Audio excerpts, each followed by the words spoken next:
Hello' friends, আজি মই কৰ্দৈ আচাৰৰ এটা ৰেচিপি লৈ আহিছোঁ। আশা কৰোঁ ৰেচিপিটো ভাল পাব। তেনেহ'লে দেৰি নকৰি ৰেচিপিটোলৈ আগবাঢ়ো। এই ৰেচিপিটোৰ বাবে মই কেইটামান কৰ্দৈ লৈছোঁ। কৰ্দৈকেইটা মই ভালদৰে ধুই লৈছোঁ। তাৰপিছত মই কৰ্দৈ আগ আৰু গুৰিখিনি কাটি লৈছোঁ। আৰু ছাইডৰ অংশটো ভিডিঅ'টোত দেখুওৱা ধৰণে মই কাটি লৈছোঁ।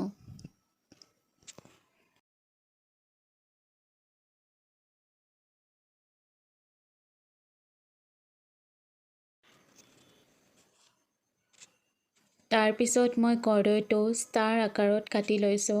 আপোনালোকে বেলেগ ধৰণেও কাটিব পাৰে।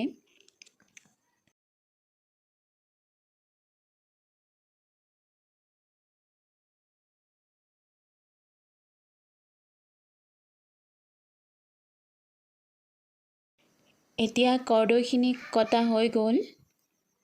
তাৰপিছত মই ইয়াত 3 চামুচমান নিমখ দিম। এতিয়া ভালদৰে নিমখখিনি মিহলি কৰি লৈছোঁ।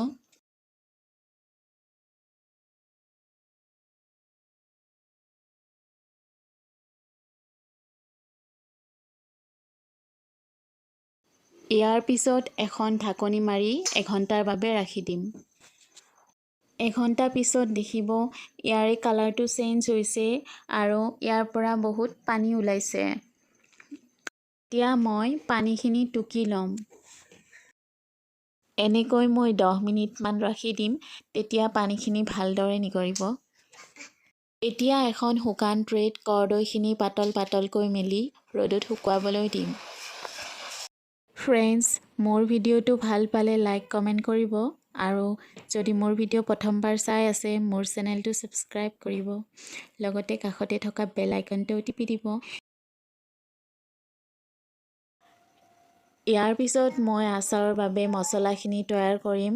মছলাৰ বাবে মই লৈছোঁ 4 চামুচ বগা বেহাৰ, 2 চামুচ এজৱাইন, 2 চামুচ চফ গুটি, 4 চামুচ ধনিয়া গুটি, 2 চামুচ মিঠি গুটি, 3 চামুচ জিৰা আৰু 1 চামুচ ক'লা জিৰা।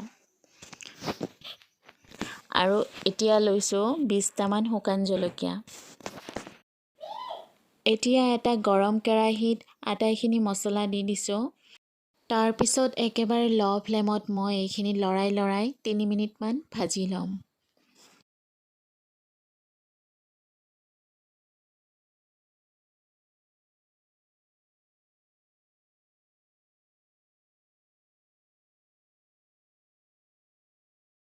এতিয়া মছলাখিনি ভজা হৈ গ'ল। এতিয়া মছলাখিনি মই মিক্সিত ধুনীয়াকৈ গ্ৰাইণ্ড কৰি লৈছোঁ। আনফালে কৰ্দৈখিনিও ধুনীয়াকৈ শুকাই গৈছে। এদিন ৰ'দত দিওঁতেই ধুনীয়াকৈ শুকাইছে। ইয়াতকৈ আৰু শুকুৱাব নালাগে। এতিয়া মই কৰ্দৈখিনি এটা পাত্ৰত লৈ লৈছোঁ। এতিয়া 1 চামুচ নিমখ দিছোঁ, 1 চামুচ ক'লা নিমখ দিছোঁ, 1 চামুচ হালধি দিছোঁ আৰু এতিয়া আটাইখিনি মছলা ইয়াত দি দিছোঁ।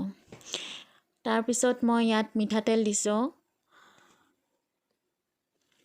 মিঠাতেলখিনি মই আগতে গৰম কৰি লৈছিলোঁ। এতিয়া মই এইখিনি ভালদৰে লৰাই দিছোঁ।